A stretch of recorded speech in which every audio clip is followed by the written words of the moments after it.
By saying thank you so much for taking the time out to sit down and chat with me. I suppose we should start right at the beginning. So, how did your love of theatre begin?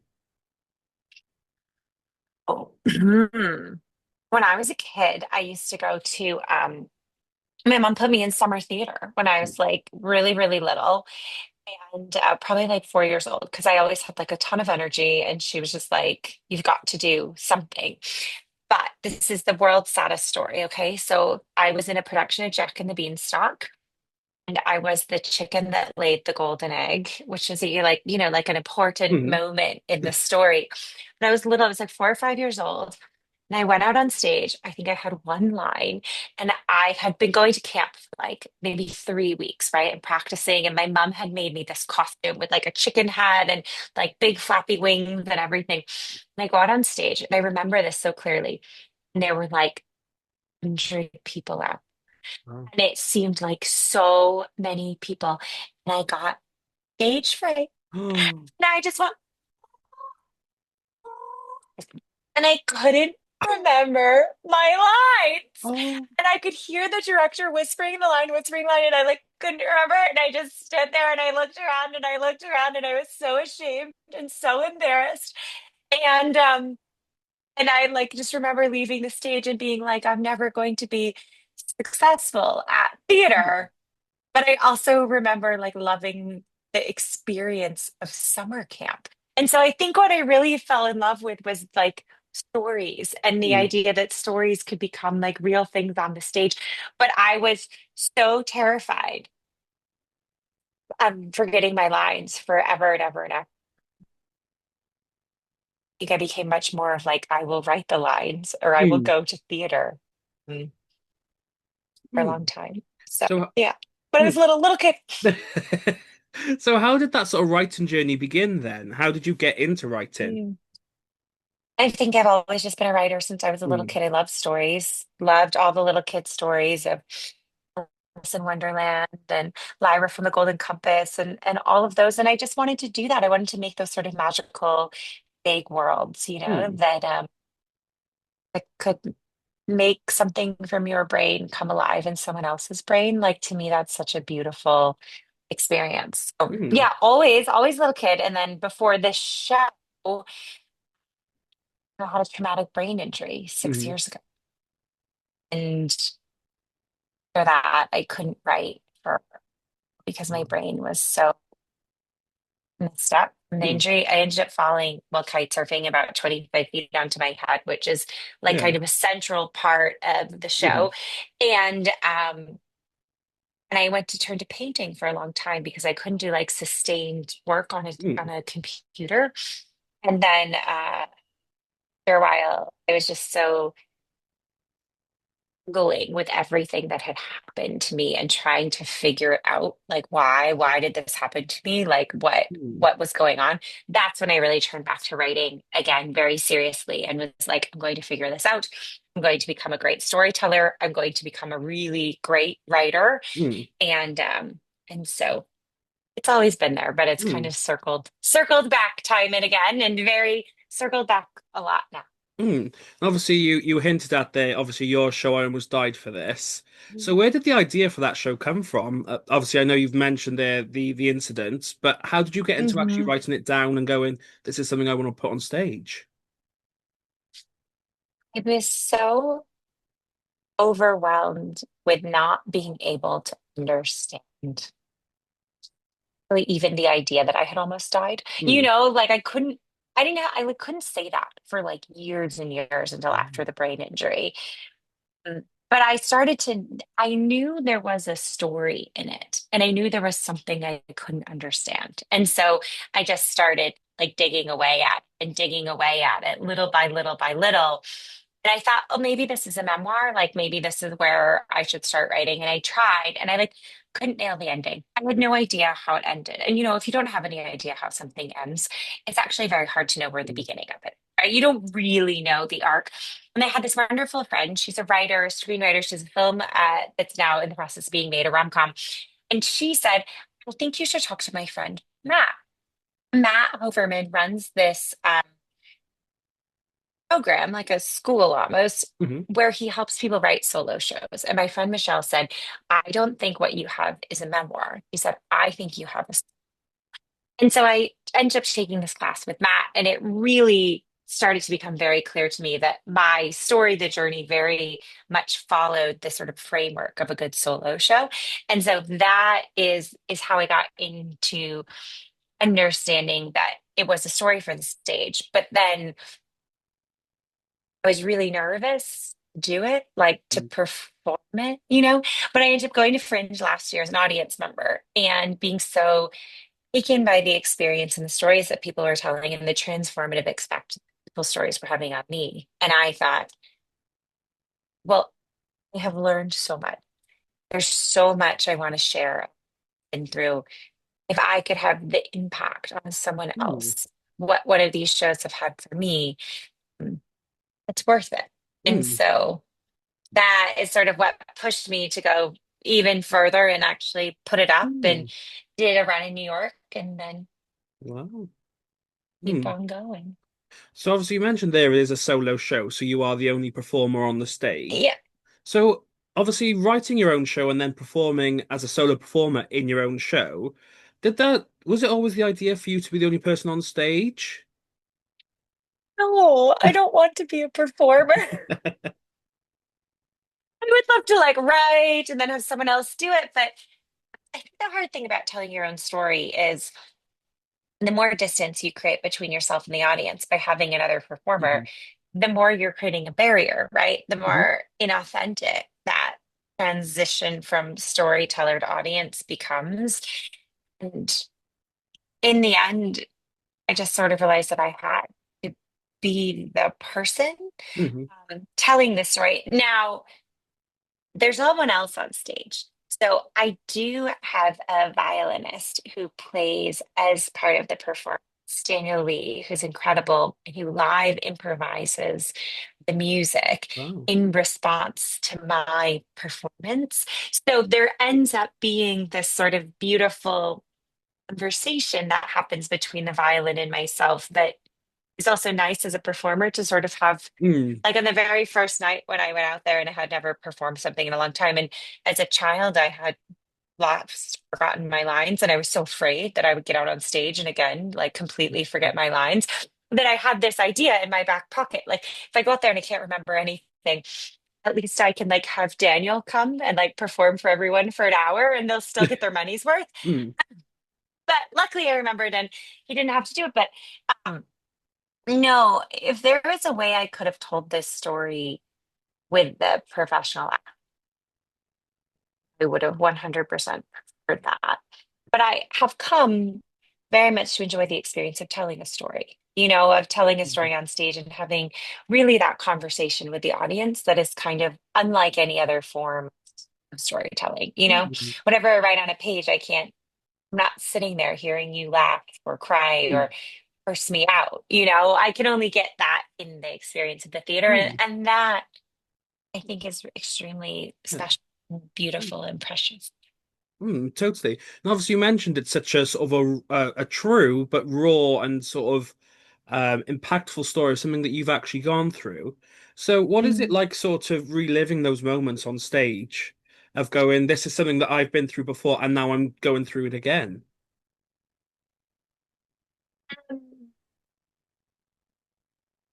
It's not easy, Mm. but it is. The story now is so complete and fully formed, and I've performed it enough that I Mhm. don't think the story like lives inside of me Mhm. anymore, right? So I feel like I sort of step into the story. I relive some of those moments, and I will sort of impart this kind of beautiful love story for a while, and then I tell this story about this really tragic moment of almost Mm. dying, and then I tell this story about this beautiful sort of public art that I got lead. And there are beautiful emotions to Mm. feel in all of those. And it's nice to step into those emotions. At some point, I think I will not want to relive those Mhm. experiences ever again. And at that point will probably also be when I don't want to do the show again. Mm. And I will have created enough distance between self and story. But yeah, I think it's hard to do a true Hmm. solo show in a way that maybe we don't fully recognize when someone is performing in front of us. I Hmm. don't know. You probably see a lot of solo Okay. shows, Hmm. and it's like it's a lot to step into your history and relive something like that over and Hmm. over again. And sort of share it so openly with an audience who may or may not have been through something similar, but then sort Yeah. of bear and all.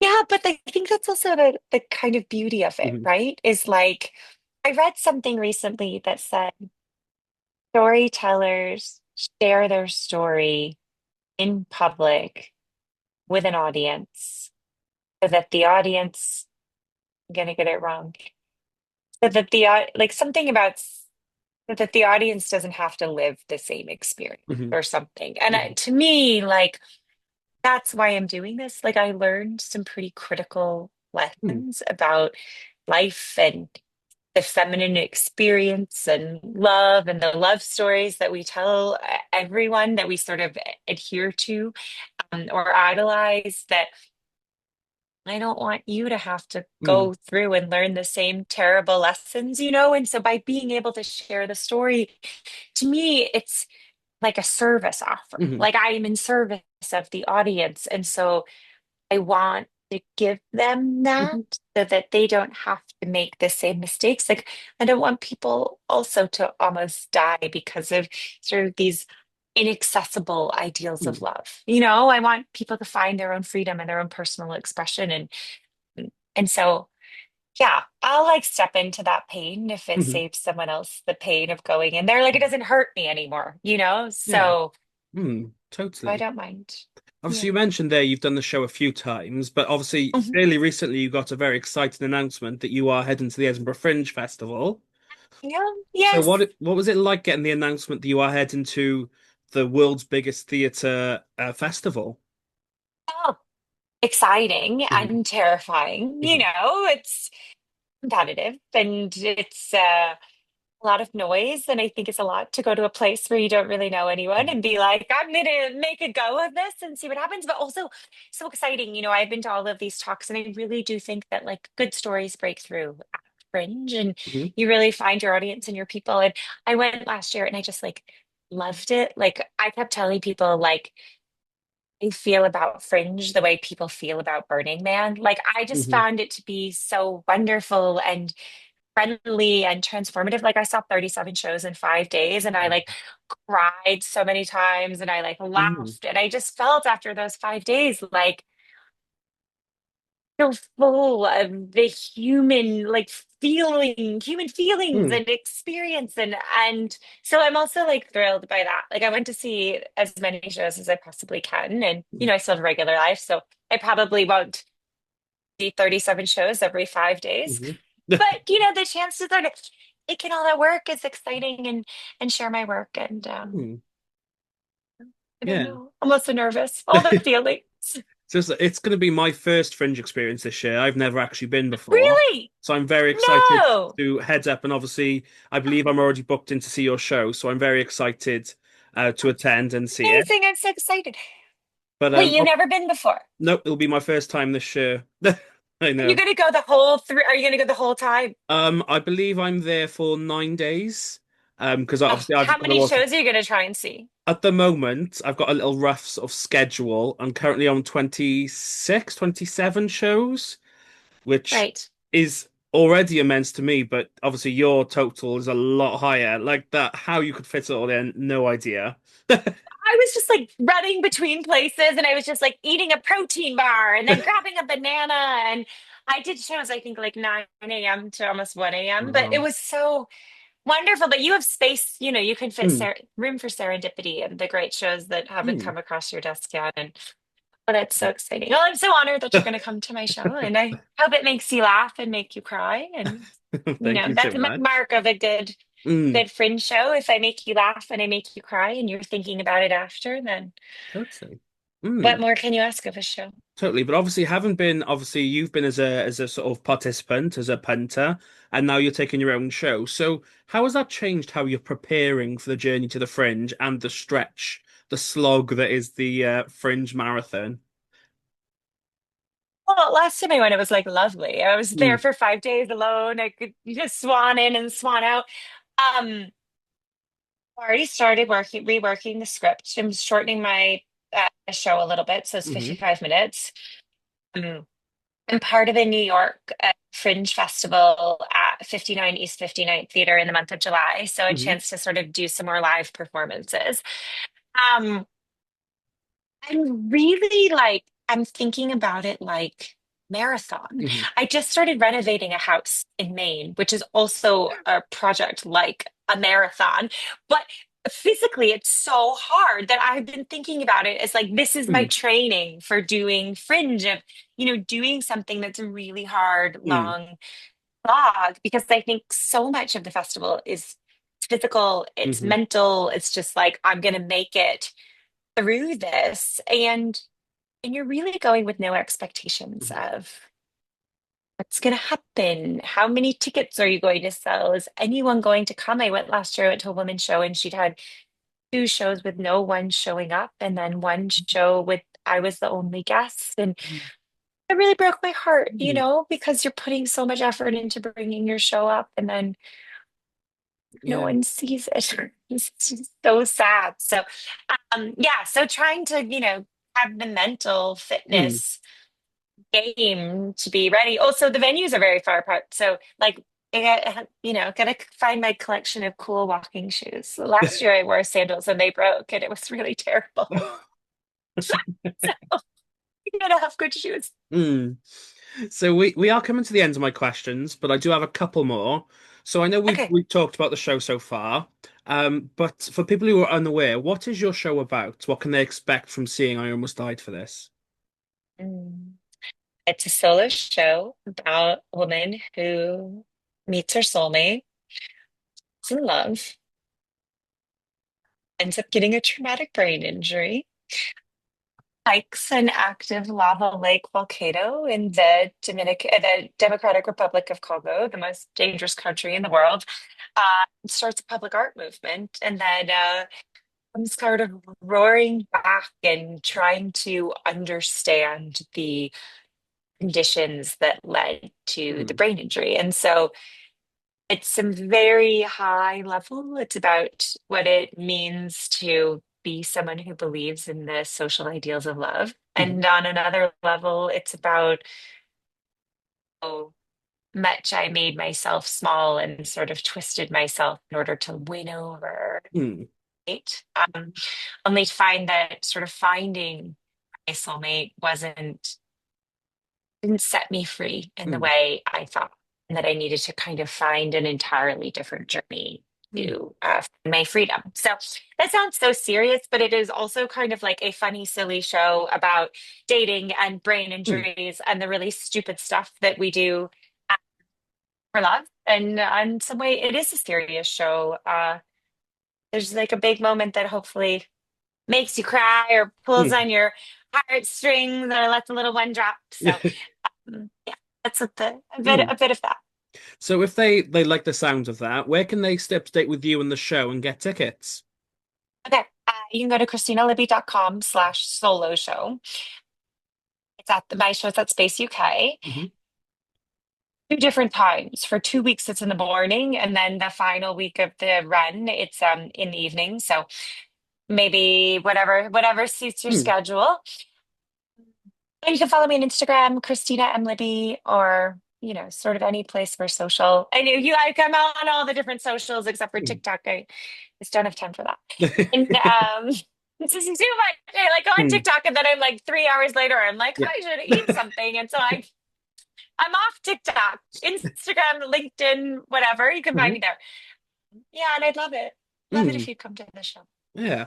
Anyone Um, who might be interested. I will put the links in the comments below so people can scroll down Thank and you. click away. But my final question is, what advice do you have for young creatives looking to do what you do? Do it all. I think so often people are like, pick a lane, be a painter or a writer or a Mm, performer. And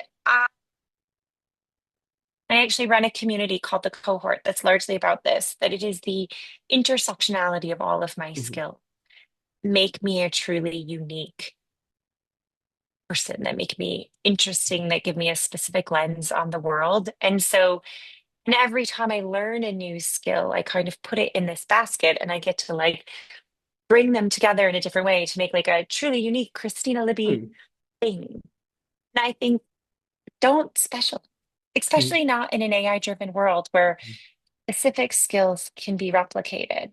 So get all the weird different skills. Like, I don't know, do a metalworking performance on stage or like, learn a strange kind of dance and do bird mhm, calls and like outdoors while canoeing. Like that stuff, I mhm, think, is the future of the truly kind of weird and strange and interesting. mm. And that's what I want to see. I want to see someone doing bird calls in a canoe that's some sort of performance theater. So may that be at Fringe this year. And if While not, doing may some I metal bring it work. next year? Yes, while doing some light metal work, just like a torch. You don't have to have a whole fire.